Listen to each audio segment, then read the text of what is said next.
ఈ వార్తా న్యూస్ కి స్వాగతం। తిరుపతి గోశాలపై స్పందించారు మంత్రి సవిత।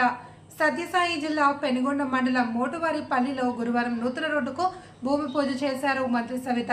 గ్రామం పుట్టినప్పటి నుండి ఇంతవరకు రోడ్డు లేని ఈ గ్రామానికి కూటమి ప్రభుత్వంలో 1,60,00,000తో నూతన రోడ్డు శిలాఫలకం ఆవిష్కరించి పూజ చేశారు।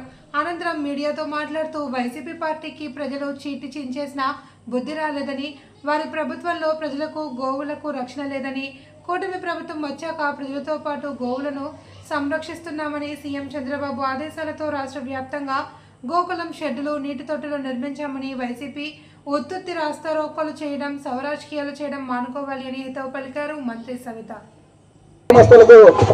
అభినందనలు తెలియజేసుకుంటున్నాము। మోటువారిపల్లి గ్రామస్తులకు మన మంత్రి సవితమ్మ గారు రోడ్డు మోటువారిపల్లి గ్రామస్తులు రోడ్డు లేక తీవ్ర ఇబ్బందులు పడుతున్నటువంటి తరుణంలో మన మంత్రి సవితమ్మ గారు మీ గ్రామానికి జరిగింది। ఈ సందర్భంగా మన మంత్రి గారు మోటువారిపల్లి గ్రామానికి వచ్చేస్తున్నారు।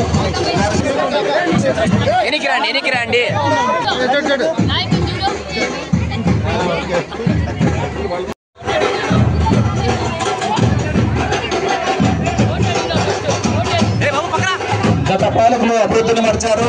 ఈ రోడ్డు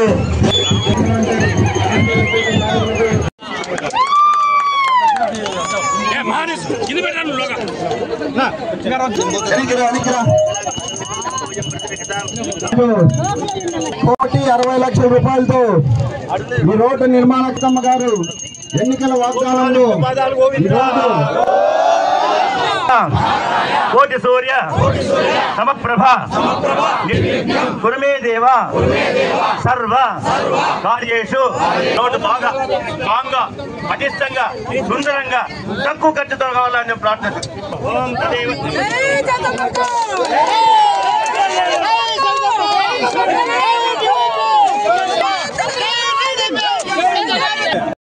మరి వాళ్ళకు శవరాజకీయాలు చేయడం అలవాటే।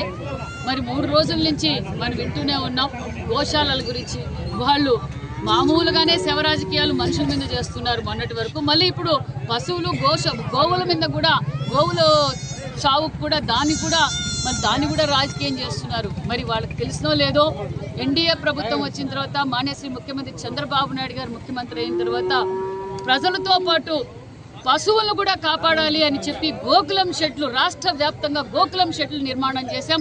అంతేకాకుండా ఎండాకాలం వచ్చింది, గోవులు కావచ్చు, పశువులు మంచినీటికి ఇబ్బంది పడుతున్నాయి, తాగడానికి ఇబ్బంది పడుతున్నాయి। ఇలా గోకులం పశువులు తొట్టు కూడా కట్టించిన ప్రభుత్వం ఎన్డీఏ ప్రభుత్వం అన్న విషయాన్ని తెలియజేస్తూ ఈ శవరాజకీయాలు చేసేది మానేసి, ప్రజలు ఎలాగో మీ చీటీ చింపేశారు, ప్రజలకు అర్థమైపోయింది మీరు ఎన్ని రాస్తారోకాలు చేసినా, ఎన్ని శవరాజకీయాలు చేసినా, ఎప్పుడు ఎలా విధంగా ధర్నా చేయాలో కూడా మీకు తెలియదు। మరి ఇంకా ఎందుకు ఈ శవరాజకీయాలు?